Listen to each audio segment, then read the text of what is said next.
स्वस्ति प्रजाभ्यः परिपाल्यन्तां न्यायेन मार्गेण महिषाः गोब्राह्मणेभ्यः शुभमस्तु नित्यं लोकः समस्तः सुखिनो भवन्तु। मूकं करोति वाचालं पंगुं लंघयते गिरिं यत्कृपातमहं वन्दे परमानन्दमाधवं।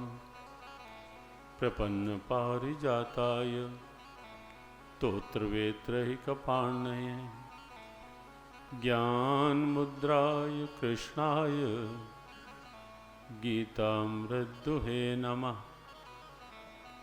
गुरुर्ब्रह्मा गुरुर्विष्णु गुरुर्देवो महेश्वरः गुरुर्साक्षात् परब्रह्म तस्मै श्री गुरुवे नमः।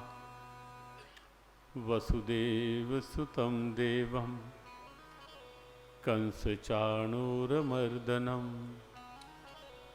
देवकी परमानन्दं कृष्णं वन्दे जगद्गुरुं। श्रीकृष्णं वन्दे जगद्गुरुम्।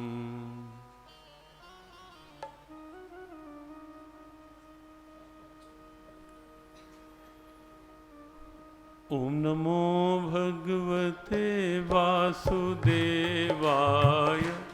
ओम नमो भगवते वासुदेवाय।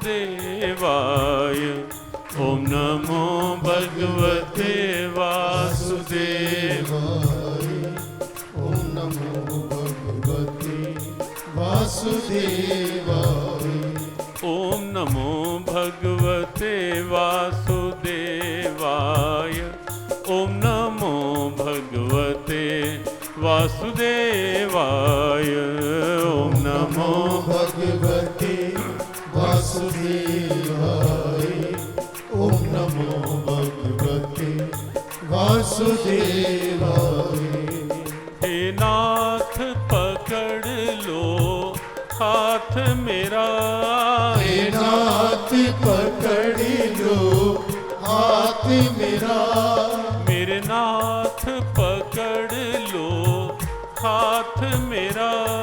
मेरे नाथ पकड़ लो हाथ मेरा। छूटे न कभी फिर साथ तेरा। छूटे न कभी फिर साथ तेरा। सुमिरन में करूं दिन रात तेरा। सुमिरन में करूं दिन रात तेरा। ओम नमो भगवते वासुदेवाय। ओम नमो भगवते वासुदेवाय। ओम नमो भगवते वासुदेवाय। ओम नमो भगवते वासुदेवाय। ओम नमो भगवते वासुदेवाय। ओम नमो भगवते वासुदेवाय। ओम नमो भगवते वासुदेवाय। ओम नमो भगवते वासुदेवाय। प्रभु भक्ति दो प्रभु शक्ति दो। प्रभु भक्ति दो प्रभु शक्ति दो। प्रभु भक्ति दो प्रभु शक्ति दो। प्रभु भक्ति दो प्रभु शक्ति दो। प्रभु भक्ति दो प्रभु शक्ति दो। प्रभु भक्ति दो प्रभु शक्ति दो। प्रभु भक्ति दो प्रभु शक्ति दो। प्रभु भक्ति दो प्रभु शक्ति दो। तेरा नाम जपे तेरा ध्यान धरे। तेरा नाम जपे तेरा ध्यान धरे। तेरा नाम जपे तेरा ध्यान धरे, तेरा नाम जपे, तेरा ध्यान धरे, हर हाल में तेरा गुणगान करे, हर हाल में तेरा गुणगान करे। ऐसी भक्ति दो, ऐसी शक्ति दो, ऐसी भक्ति दो, ऐसी शक्ति दो, प्रभु भक्ति दो, प्रभु शक्ति दो, प्रभु भक्ति दो, प्रभु शक्ति दो, प्रभु भक्ति दो, प्रभु शक्ति दो, प्रभु भक्ति दो, प्रभु शक्ति दो, प्रभु भक्ति दो, प्रभु शक्ति दो, प्रभु भक्ति दो। प्रभु शक्ति दो।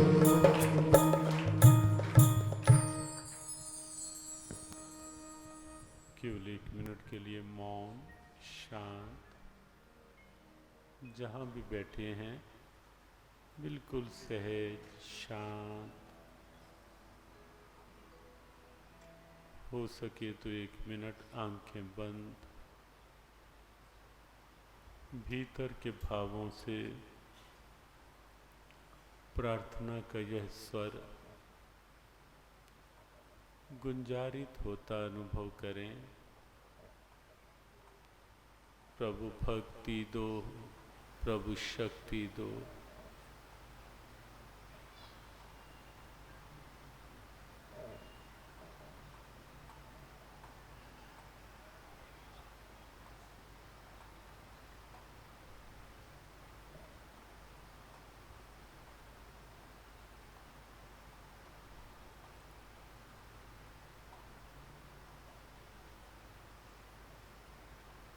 ओम। प्रार्थना। मेरे नाथ, मैं आपको भूलूं नहीं, मेरे नाथ, मैं आपसे दूर ना रहूं,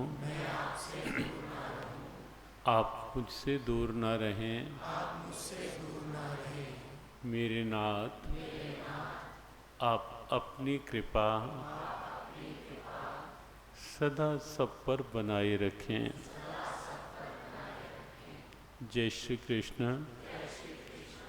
जय श्री राधे, जय भगवत गीते, जय गौ माता, जय गुरुदेव।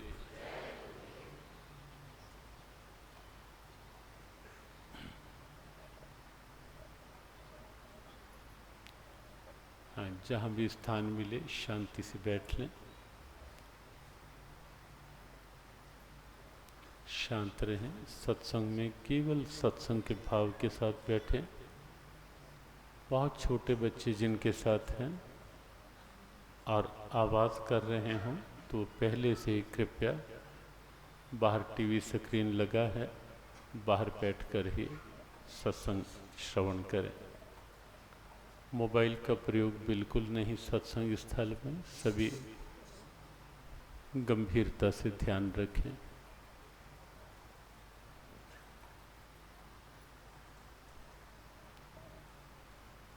श्रीमद् भगवद गीता के भाव से पिछले अनेक दिनों से चल रही सत्संग यात्रा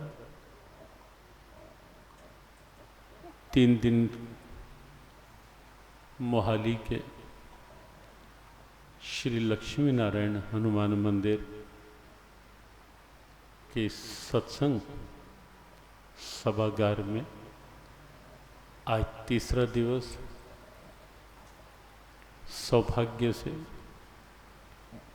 आज के सत्संग सत्र के प्रारंभ में हम सबको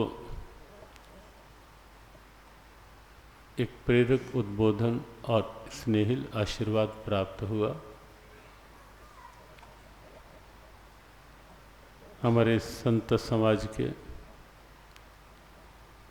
बहुत प्रबुद्ध संत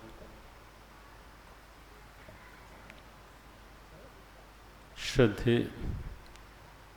आचार्य श्री लोकेश मुनि जी महाराज का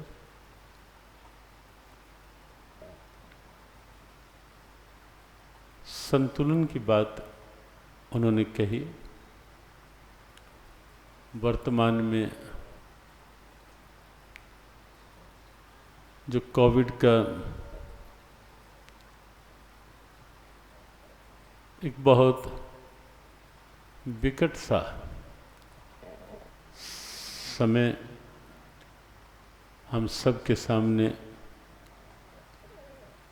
और बड़ा एक रहस्यमय सा वातावरण हम सबको देखने को मिला।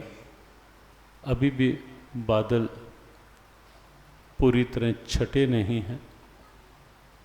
कहीं ना कहीं संभावनाएं आशंकाओं के साथ साथ लगातार चल ही रही हैं।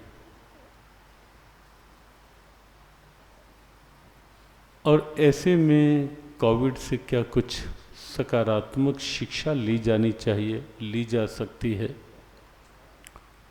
उसके भी कुछ महत्वपूर्ण संकेत आचार्य श्री से हमने श्रवण किए कि कोविड ने किस प्रकार से एक कल्पनाओं की उड़ान में ही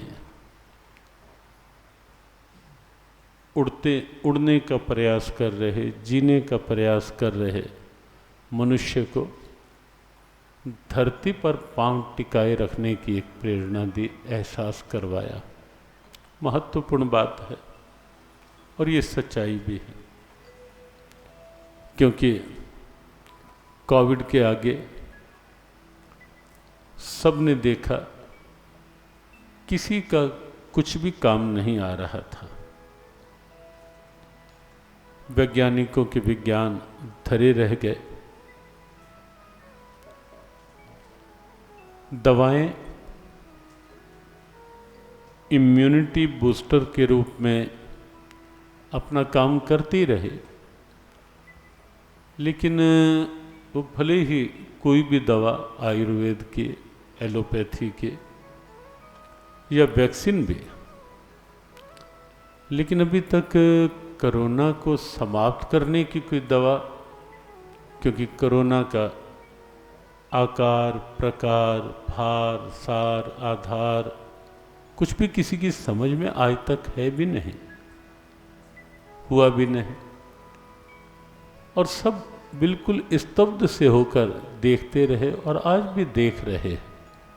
और वहाँ निश्चित और निस्संदेह एक बात स्पष्ट हुई है, लेकिन काश मनुष्य के अहंकार को समाप्त करके अंदर की चेतना जागृति के रूप में ये बात अंदर बैठ पाए कि इस धरा पर सर्वोच्च सत्ता, सर्वोच्च शक्ति, न तो कोई देश कितना भी अपने आप को शक्तिमान कहे, लेकिन ईश्वर ने दिखा दिया कि सबसे बड़ी शक्तियां माने जाने वाले देशों में प्रारंभ में कोरोना का सबसे अधिक प्रभाव वहीं आकर के टिका, वहीं आकर के बढ़ा।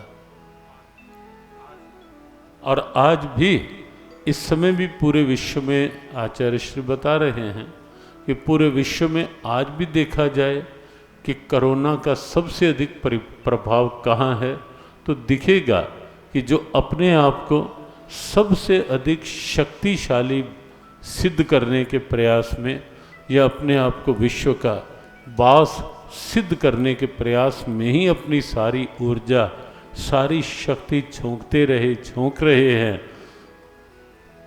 उस परम सत्ता, उस सर्वोच्च सत्ता ने ये दिखा दिया कि उसके आगे किसी की चलती नहीं। और निश्चित रूप से जीवन में इस सत्य को स्वीकार करके चलना बहुत आवश्यक है। जीवन का संतुलन ही तभी बनता है जब जब कभी संतुलन बिगड़ते हैं। वो भले ही गाड़ी चल रही हो, एक गाड़ी का भी संतुलन बिगड़ जाए, आप जानते हैं ना कि समय समय पर गाड़ियों के कहीं ना कहीं व्हील बैलेंसिंग करवानी पड़ती है। अगर पहियों का संतुलन भी थोड़ा सा बिगड़ जाए, एक साइकिल ही चलना है, साइकिल के 2 पहिए हैं, अगर उन पहियों का संतुलन बिगड़ जाएगा तो भी ठीक नहीं चलेगा। और अगर चलाने वाले का और चलाए जाने वाले वाहन का भी संतुलन ठीक नहीं बैठेगा तो भी गाड़ी नहीं ठीक चलेगी। मान लो कोई स्कूटर, कोई बाइक चला रहा है, लेकिन चलाते हुए बैठकर संतुलित होकर नहीं बैठा हुआ, बार बार हिल रहा है, डोल रहा है, तो कहीं ना कहीं स्थिति गड़बड़ाएगी। या गाड़ी चलाते चलाते भी जहां एक और गाड़ी के पहियों का संतुलन आवश्यक है, करवाना पड़ता है समय समय पर, व्हील बैलेंसिंग या व्हील अलाइनमेंट इत्यादि करवाने पड़ते हैं सेटिंग, ताकि ठीक चलता रहे। वहीं साथ साथ चलाने वाला जो होगा उसको भी कहीं ना कहीं तो बैठ करके स्टीयरिंग के साथ पूरी बैलेंसिंग मुद्रा में एक संतुलित ढंग से वहाँ बैठना होगा। मान लो बैठे हैं गाड़ी में, स्टीयरिंग हाथ में है, लेकिन स्टीयरिंग को छोड़कर ध्यान मोबाइल में चला गया। मोबाइल जनाब चलाए, कई बार देखते हैं, देख कर के डर लगने लगता है कि श्रीमान जी गाड़ी चलाते हुए ध्यान कहाँ है, मोबाइल में बातें करते करते, और कभी कभी गाड़ियाँ हिलती हुई दिखाई देती हैं। क्यों? कि गाड़ी चलाते चलाते ध्यान मोबाइल में अटक गया, बैलेंसिंग कहीं ना कहीं बिगड़ने लगती है चलते चलते। तो हर जगह जब तक संतुलन नहीं बैठेंगे तब तक कोई भी व्यवस्था ठीक चल ही नहीं सकती। घर परिवार में भी पति पत्नी हैं, पिता पुत्र हैं, भाई भाई हैं, संतुलन तो बिठाकर ही चलना पड़ेगा, जिसे पारिवारिक सद्भावना कह सकते हो, जिसे एक फैमिली एडजस्टमेंट्स होती हैं, वो संतुलन की ही स्थितियां हैं। जब तक संतुलन नहीं बनेंगे तब तक कहीं ना कहीं जीवन की गाड़ी, ग्रस्त की गाड़ी कहीं ना कहीं लड़खड़ाएगी, डगमगाएगी, ठीक नहीं चल पाएगी। और इतनी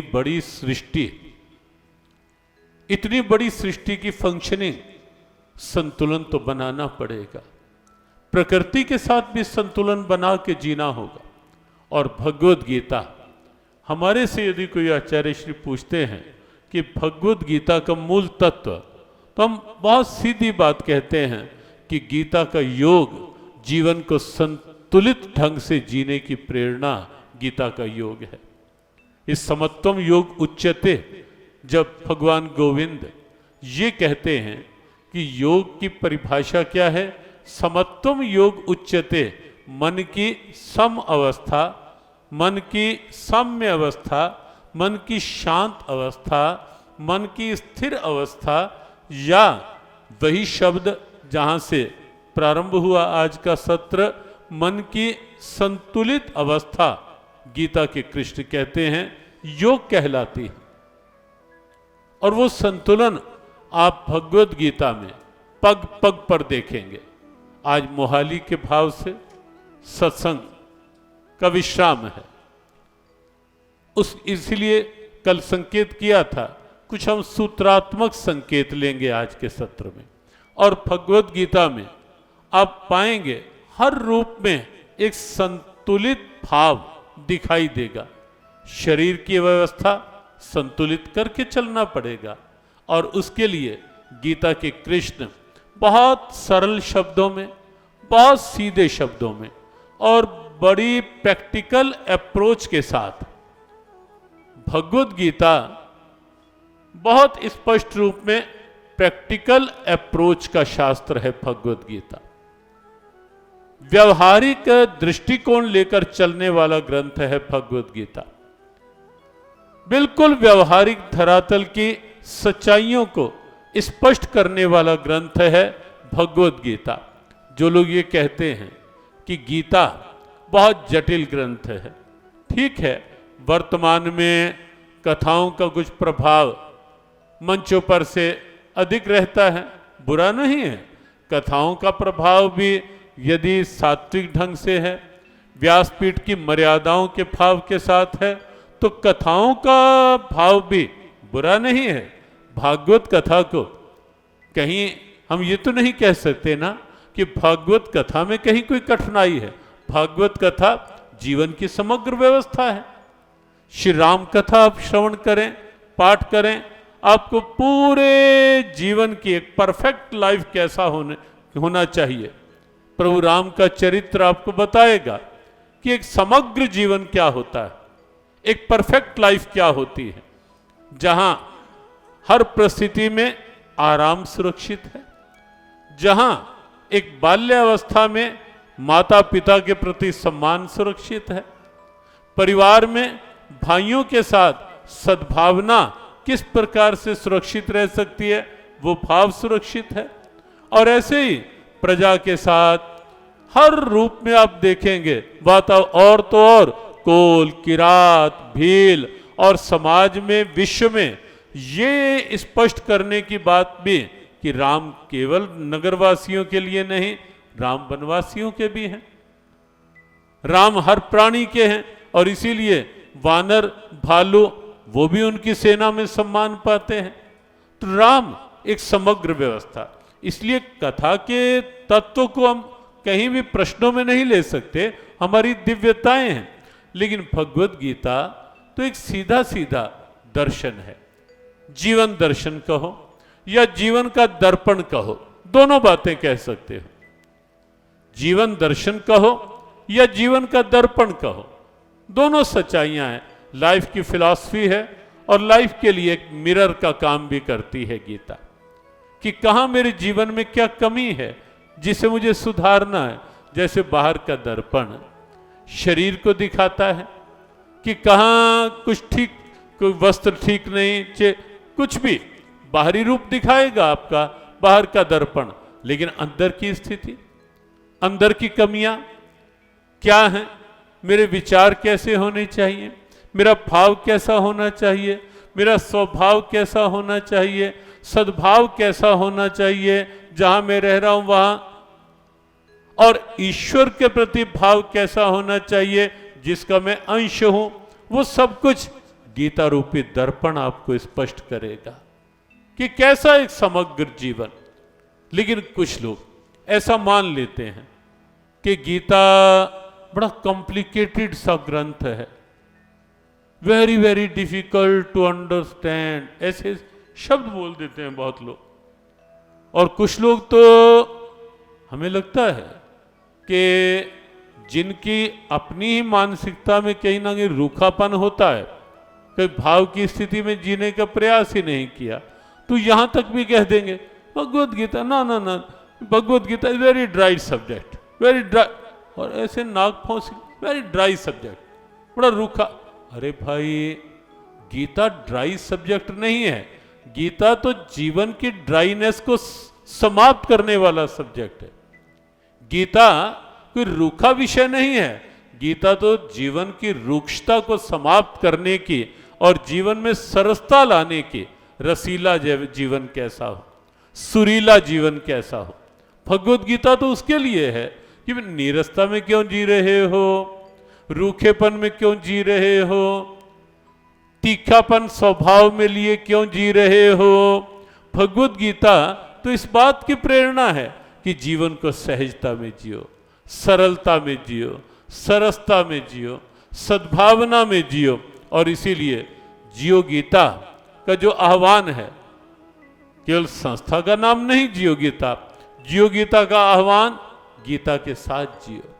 और देखो जी करके कि गीता के साथ जीना अर्थात सरसता में जीना, गीता के साथ जीना अर्थात जीवन के सहज आनंद में जीना, गीता के साथ जीना अर्थात चिंताओं को जीवन से अलग करके जीवन को आनंद से जीना। एक पंक्ति गुनगुना लेते हैं। गीता जीना सिखाती है, गीता जीना सिखाती है, गीता जीना सिखाती है, गीता जीना सिखाती है। भूले भटकों को सही मार्ग दिखाती है। भूले भटकों को सही मार्ग दिखाती है। भूले भटकों को सही मार्ग दिखाती है। भूले भटकों को सही मार्ग दिखाती है। जियो गीता के संग में, जियो गीता के संग में, जियो गीता के संग में, जियो गीता के जियो गीता संग में। छोड़ के चिंताएं सब जियो जीवन आनंद में। छोड़ के चिंताएं सब जियो जीवन आनंद में। छोड़ के चिंताएं सब जियो जीवन आनंद में। छोड़ के चिंताएं सब जियो जीवन आनंद में। जियो गीता के संग में, जियो गीता के संग में। जियो जीवन आनंद में, जियो जीवन आनंद में। बड़ी सरल सी, स्पष्ट सी, और उसमें भी बहुत तर्क संगत सी, बड़ी लॉजिकल सी प्रेरणा का नाम है भगवद गीता। और यही तो कारण है कि विश्व भर के हर विचारधारा के फिलॉसफर्स, थिंकर्स, स्कॉलर्स और यहां तक कि साइंटिस्ट सबने गीता की उपयोगिता को स्वीकारा, गीता के महत्व को स्वीकारा, गीता के तत्व को स्वीकारा सब। और अब देखें जो संतुलन की बात चली, उसी को लेकर 2-3 सूत्र। परसों प्रथम दिन 2 शब्द स्वाभाविक यहां व्यासपीठ से वाणी पर आए थे। एक शब्द था हेल्थ कॉन्शियस और एक शब्द था जीवन में एनर्जी कॉन्शियस बनकर रहे। अब देखें भगवद गीता में हेल्थ कॉन्शियसनेस के लिए 6वां अध्याय निकालना, 17वां श्लोक देखना और आप पाएंगे कितनी सहज सी प्रेरणा। और वहां कोई कह ही नहीं सकता कि गीता केवल अमुक वर्ग की है, गीता केवल सन्यासियों के लिए है, या गीता केवल मंदिर की शोभा है, या गीता केवल हिंदुओं के लिए। कह ही नहीं सकता कोई शब्द ऐसा नहीं। युक्ताहार विहारस्य युक्त चेष्टस्य कर्मसु युक्त स्वप्नावबोधस्य योगो भवति दुःखः। कितना गजब का संतुलन शारीरिक व्यवस्थाओं का। और ऐसे ही मान लो 1 महीना पूरा रोज केवल इस शब्द पर प्रवचन चले ना कि गीता में कैसे कैसे संतुलन शब्द, संतुलन की स्थितियां हैं कि एक बैलेंस्ड लाइफ कैसे जीना है। वास्तव में एक अद्भुत आनंद आएगा, किसी को आए ना आए, लेकिन बोलते हुए तो आएगा ही आएगा। ये आनंद तो आएगा ही कि भगवद गीता भगवान की दिव्य वाणी इस वाणी से निकल रही है। ये आनंद तो निश्चित। हाँ, दूसरों को कितना आनंद आए वो सबका अपना अपना भी, लेकिन निश्चित है कि भगवद गीता है तो आनंद, है तो आनंद। और आप देखें संतुलन शारीरिक व्यवस्थाओं का, युक्त आहार विहार से। आयुर्वेद ने कहा कि उतना ना खाओ जितना खा सको, उतना खाओ जितना पचा सको। वो ना खाओ जो खा सको, वो खाओ जो पचा सको। और भगवत गीता ने एक शब्द संतुलन में कह दिया, युक्त आहार। इससे पूर्व के श्लोक में ये कहा, नात्यश्नस्तु योगो अस्ति न चैकांतम अनश्नतः। ना तो बिल्कुल भूखे रहो और ना इतना ठूस ठूस कर भर लो कि उसके बाद कई बार ना कुछ ऐड भी ऐसी, हम किसी कंपनी पर प्रश्न नहीं उठा रहे, लेकिन ऐड कई बार ऐसी ऐसी आएंगी, बड़ी विचारणीय सी लगती हैं। ठूस ठूस कर खाओ। हाँ, हम नाम नहीं लेंगे उस कंपनी का, हम प्रचारक, कंपनियों के प्रचारक थोड़ा ना, हम तो गीता के बात कर। जी भर कर खाओ, जो चाहे खाओ, और फिर अमुक अमुक गोली से पचाओ। क्या तुक बैठी हुई, सोचित है क्या है? तो गीता को पहले ही लो साथ में। युक्ताहार उतना खाओ जो सहज शरीर पचा सके, एक संतुलित व्यवस्था।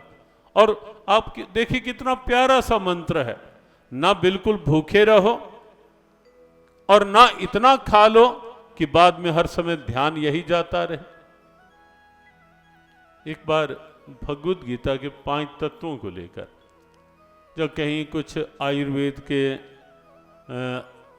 प्रबुद्ध लोग बैठे थे, तो चर्चा चली कि गीता में भी कहीं आयुर्वेद, हमने कहा भी गीता तो आयुर्वेद का एक दिव्य प्रेरणात्मक शास्त्र है।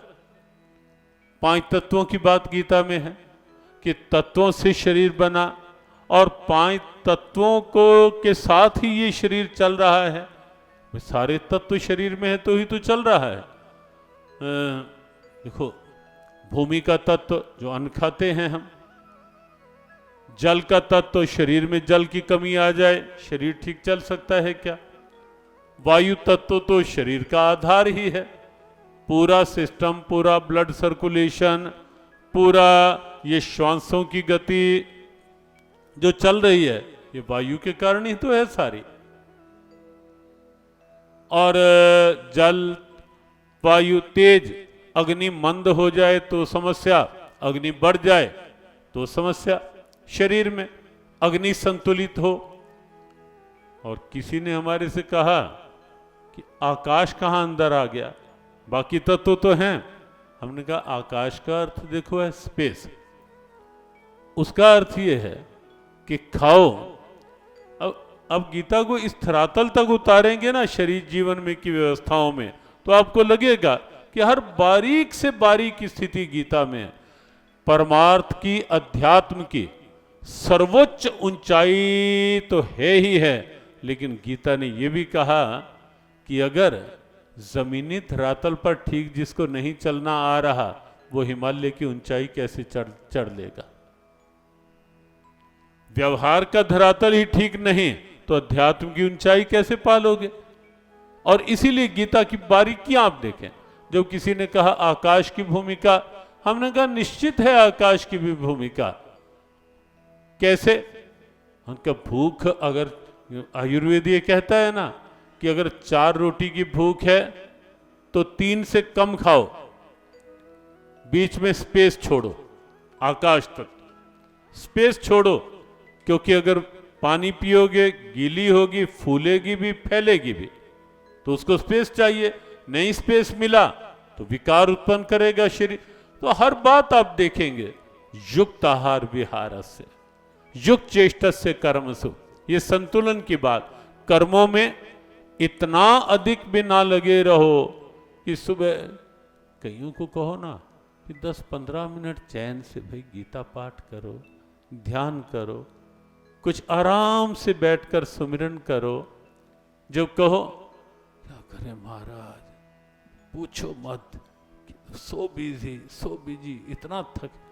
हमने कहा रात को इतना थके हुए आते हैं, पता ही नहीं चलता कहाँ पड़े हैं, और सुबह पता ही नहीं चलता आंख कब खुलेगी, ध्यान ही नहीं रहता। हमने कहा नाश्ते का ध्यान रहता है, दुकान समय पर खुलनी है ये ध्यान रहता है, बाकी सब कुछ ध्यान रहता है, लेकिन जिसके कारण सारे ध्यान होते हैं उस भगवान का ध्यान नहीं रहता। क्या करें, टाइम ही नहीं मिलता। थके हुए आए दिन भर, आते ही बस। भगवद गीता कहती है कर्मों में इतना उलझ ना जाओ कि जिसकी शक्ति से कर्म कर रहे हो उस चेतना, उस आत्मा, उस परमात्मा को ही अलग कर दो जीवन से। और इतनी निष्क्रियता भी नहीं बना लो कर्मों से। परमादि पड़े हैं तो पड़े हैं, कई बार ऐसा भी हो जाता है ना, हो जाएगा, कर लेंगे, पड़ा है काम। गीता ने कहा माते संगोस्त्व कर्मणि, अकर्मण्यता में भी तेरी आसक्ति ना हो। युक्त चेष्टस्य कर्मसु, ना इतने परमादि बन जाओ कि शरीर के अंग ही जंग खाने लग जाए। नत्था सिंह ने एक गीत लिखा, मन की मशीनरी ने कुछ ठीक चलना सीखा जब बूढ़े तन के हर एक पुर्जे में जंग आया। जीवन निकल गया तो जीने का ढंग आया, जब शम्मा बुझ गई तो महफिल में। ऐसा बड़ा एक प्रेरक सा भाव है। तो इतना शरीर को निष्क्रिय भी ना बना दो कि शरीर, आजकल कुछ समस्या ये हो ही रही है कि जॉइंट्स में पेन, जोड़ बिल्कुल ऐसे जकड़े से जाना। क्यों? क्योंकि शरीरों से कुछ श्रम ही नहीं रहा। तो शरीर को एक्टिव बनाओ। युक्त चेष्टस्य कर्मसु युक्त स्वप्नावबोधस्य।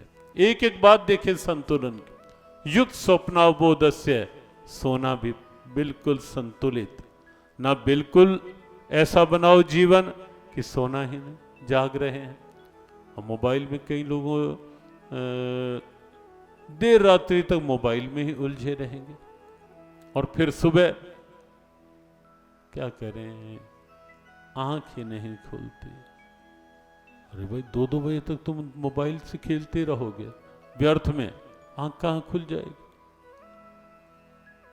संतुलित, ना इतना सोवो कि तमोगुण बढ़ा लो और ना बिल्कुल नींद ना लो ताकि शरीर बिल्कुल कुछ करने योग्य ही ना। आप एक ही श्लोक देखेंगे, संतुलन की पूरी व्यवस्था गीता में आप पाओगे। छठे अध्याय का 16वां और 17वां श्लोक अवश्य देख। प्रकृति के साथ संतुलन, हर बात संतुलित गीता में। देवान भाव्यतानेन ते देवा भावयन्तु वा, तीसरे अध्याय का 11वां श्लोक।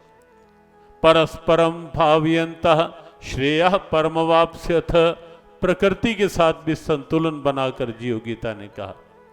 प्रकृति अर्थात देवता, सूर्य देवता, चंद्र देवता, ये सब देव हैं, यही प्रकृति है। और ये देवता क्या कर रहे हैं? दे रहे हैं। देवता अर्थात जो दे रहे हैं। सूर्य प्रकाश दे रहा है, हमारे से कुछ मांग नहीं रहा।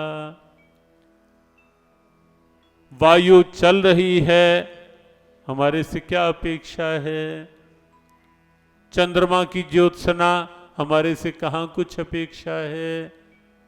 देवान भाव्यतानेन, देवता लगातार दे रहे हैं प्रकृति के रूप में। ऐ मानव, संतुलित जीवन जी। पहली बात तो प्रकृति के अनुसार जियो, प्रकृति के साथ जियो। दोनों बात, जैसे गीता के साथ जियो, गीता के अनुसार जियो, ऐसे ही प्रकृति के साथ जियो और प्रकृति के अनुसार जियो। प्रकृति का अर्थ ये भी है एक स्वाभाविक जीवन। प्रकृति का अर्थ स्वभाव भी होता है, स्वाभाविक जीवन। आजकल हर चीज आर्टिफिशियल सी होती जा रही है, हर चीज आर्टिफिशियलिटी में आती जा रही है। पानी हो, हवा हो, सारी चीजें लगभग। लेकिन गीता ने कहा बिल्कुल एक स्वाभाविक जीवन जियो, प्रकृति के साथ जियो और प्रकृति के अनुसार। प्रकृति कितनी खुली है, कभी आकाश को देखो कितना खुलापन, हवाओं को देखो कितनी खुली, सूर्य का प्रकाश देखो कितना खुला। लेकिन हम दोनों बातों में कहीं ना कहीं पिछड़ जाते हैं। संकीर्ण जीवन, बस मेरा स्वार्थ, मेरी सुविधा, मेरा सुख, मेरी अनुकूलता, केवल इतने तक सिमट जाता है जीवन। खुला जीवन जी, और सोच में भी संकीर्णता कहीं ना कहीं भर जा, अपनी ईगो में जीना, अपनी मैं में जीना, मैं ही ठीक, मैं जो कह रहा हूं ठीक, मैं जो कर रहा हूं ठीक, इससे थोड़ा ऊपर उठ करके जिए। खुला जीवन, खिला जीवन। और एक सूत्र प्रायः दिया जाता है, खुले रहो, खिले रहो और अंदर से खाली रहो। अंदर से इसलिए कहा गया कि वैसे अगर कह दें खुले रहो, खिले रहो, खाली रहो, तो कहेंगे बस अब तो सत्संग में भी सुना है, कुछ करने की आवश्यकता नहीं, अब तो खाली बैठे रहो। ये अर्थ नहीं, मन से खाली रहो, जो अंदर कुछ कचरा सब भरे रखते हैं। और इसीलिए ये आह्वान किया जाता है, कृष्ण कृपा के बन के सवाली, मन रखो खुला खिला और खाली। कृष्ण कृपा के बन के सवाली, मन रखो खुला खिला और खाली। कृष्ण कृपा के बन के सवाली, मन रखो खुला खिला और खाली। कृष्ण कृपा के बन के सवाली, मन रखो खुला खिला और खाली। ना चिंता भय संताप करो, प्रभु दर्शन देने आएंगे, वो अपनी छवि दिखलाएंगे। ना चिंता भय संताप करो, प्रभु दर्शन देने आएंगे, वो अपनी छवि दिखलाएंगे। मन का मंदिर साफ करो, प्रभु दर्शन देने आएंगे, वो अपनी छवि दिखलाएंगे। मन का मंदिर साफ करो, प्रभु दर्शन देने आएंगे, वो अपनी छवि दिखलाएंगे। कर्म भक्ति और ज्ञान की गंगा, गीता करती मन को चंगा। कर्म भक्ति और ज्ञान की गंगा, गीता करती मन को चंगा। कर्म भक्ति और ज्ञान की गंगा, गीता करती मन को चंगा। कर्म भक्ति और ज्ञान की गंगा, गीता करती मन को चंगा। तुम नित गीता का पाठ करो, प्रभु दर्शन देने आएंगे, वो अपनी छवि दिखलाएंगे। नित गीता का पाठ करो, प्रभु दर्शन देने आएंगे, वो अपनी छवि दिखलाएंगे। मन का मंदिर साफ करो, प्रभु दर्शन देने आएंगे, वो अपनी छवि दिखलाएंगे। मन का मंदिर साफ करो, प्रभु दर्शन देने आएंगे, वो अपनी छवि दिखलाएंगे। ना चिंता भय संताप करो, प्रभु दर्शन देने आएंगे, वो अपनी छवि दिखलाएंगे। ना चिंता भय संताप करो, प्रभु दर्शन देने आएंगे, वो अपनी छवि दिखलाएंगे। प्रभु दर्शन देने आएंगे, प्रभु दर्शन देने आएंगे, वो अपनी छवि दिखलाएंगे। वो अपनी छवि दिखलाएंगे।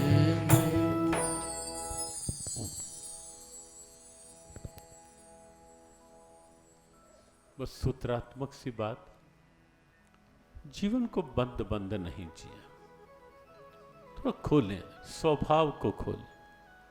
इस स्वभाव की जटिलताओं को छोड़ो, संकीर्णताओं को छोड़ो। बस मैं ही ठीक हूं, ऐसा नहीं।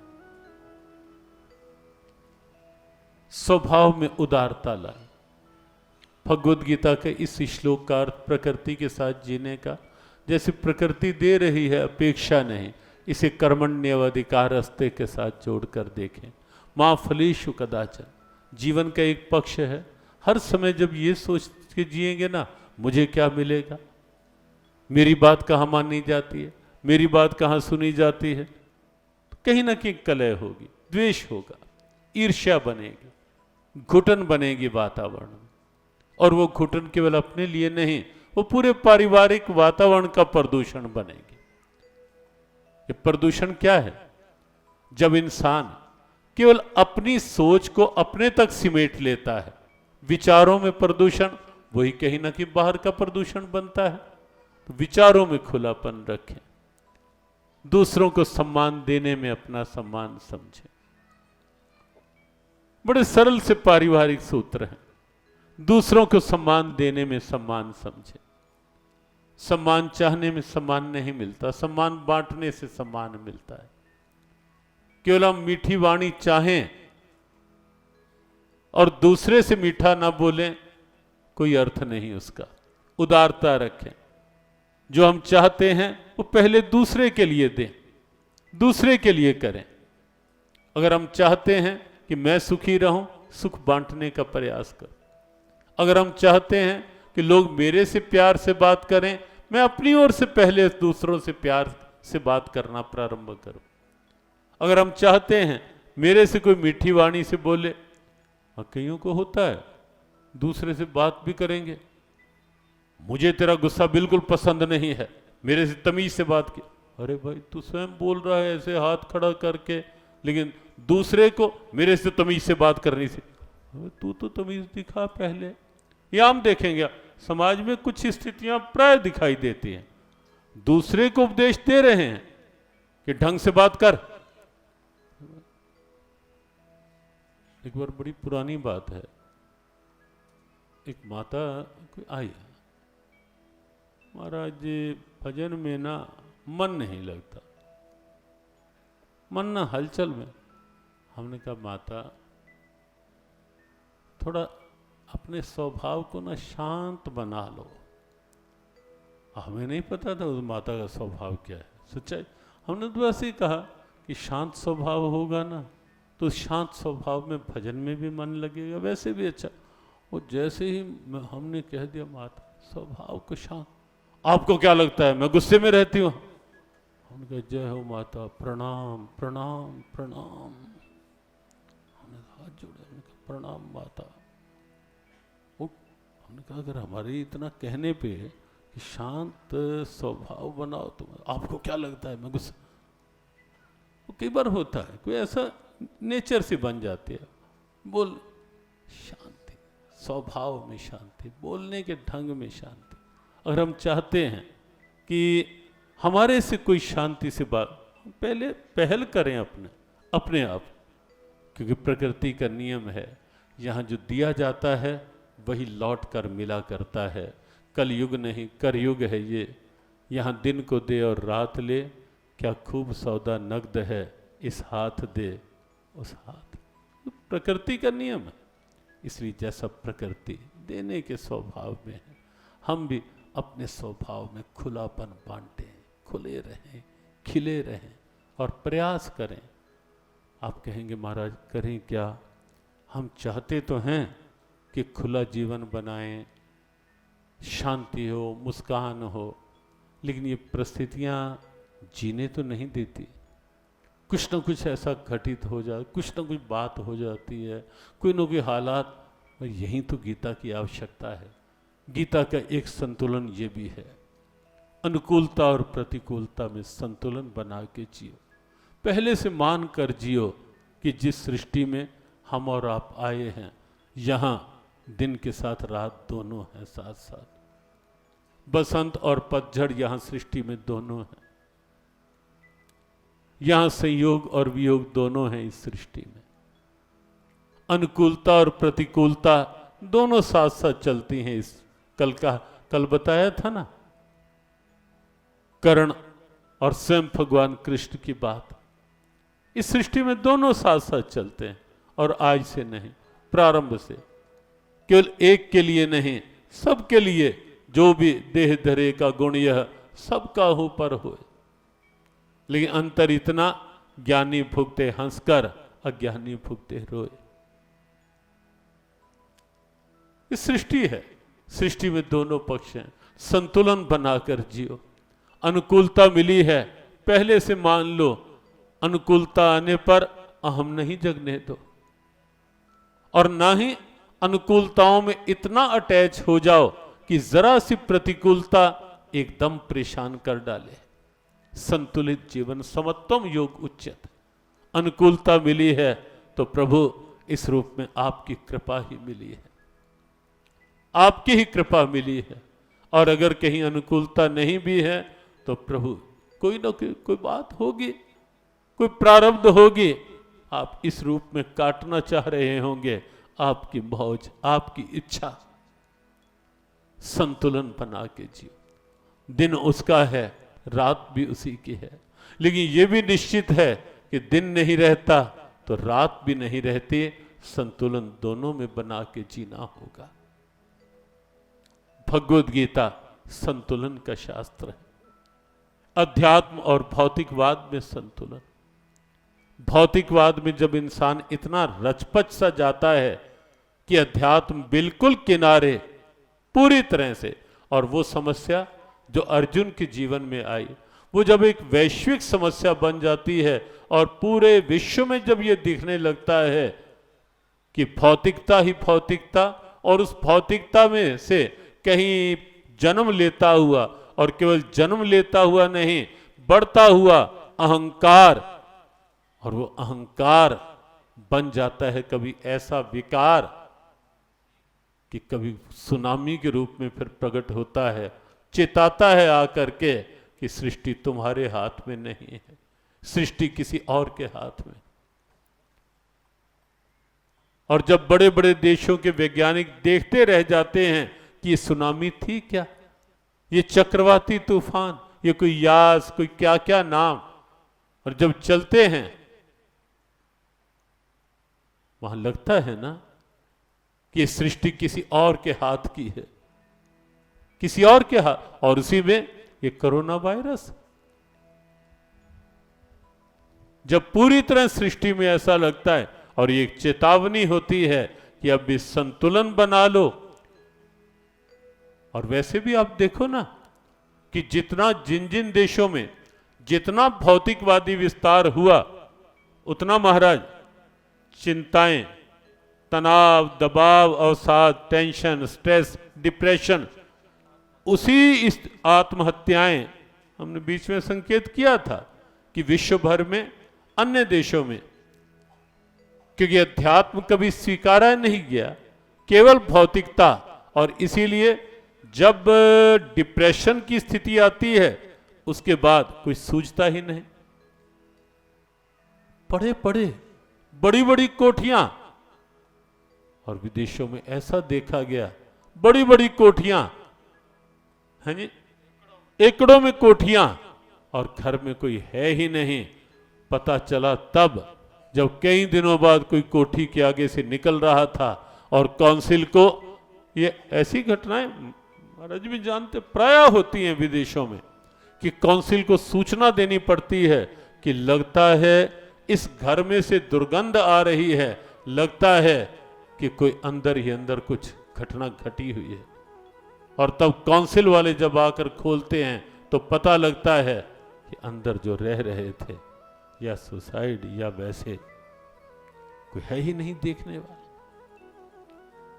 सौभाग्यशाली मानो कि जन्म भारत में हुआ है, उस थरा पर जन्म हुआ है जहां विषाद को भी योग में बदलने की दिव्यता है, जिस थरा में, और जिस थरा के ऐसे पावन शास्त्र में, और जहां इसका पहला अध्याय ही प्रारंभ होता है अर्जुन विषाद योग के नाम से। यह भारत जहां डिप्रेशन के बाद भी साधन है कि ऐसे घुट के ना रहो, कुछ और नहीं है तो चलो वृंदावन, निकालो अपने मन का कचरा वहां, या आओ डुबकी लगाओ गंगा जी में, और गंगा जी की शीतलता में बहा दो अपने अंदर की चिंताओं की सारी तपन, बह जाने दो। विकल्प है हमारे यहां कि जब मन टूटने लगता है, गोविंद की शरण, भगवंत की शरण, या किसी संत की शरण, एकदम मन को शीतलता की प्रेरणा दे देती है। यह भारत संतुलन का जीवन, भौतिकता के साथ साथ अध्यात्म। भगवद गीता संतुलन की दिव्यता है। शरीर हो, शरीर और मन के बीच में भी संतुलन। केवल शरीर तक सीमित नहीं रहो, मन का भी ध्यान रखो। और इसीलिए ये आह्वान प्रारंभ से किया जाता है कि शरीर के लिए जैसे भोजन आवश्यक है, मन के लिए उससे कहीं अधिक आवश्यक है भजन। दोनों में संतुलन बना के जी। वास्तव में बहुत दिव्य शास्त्र है श्रीमद् भगवद गीता। एक एक शब्द, एक एक भाव संतुलन की अनूठी प्रेरणा है। आओ गीता के साथ जिएं, गीता के भावों में जिएं और गीता के भावों की प्रेरणा लेकर इस देव दुर्लभ मनुष्य जीवन को आनंद से जीने का प्रयास करें। परिस्थितियों के अधीन होकर नहीं जिएं, परिस्थितियों को भी प्रभु के साथ जोड़ें और उस भाव को साथ लेकर जीवन यात्रा में आगे बढ़ें।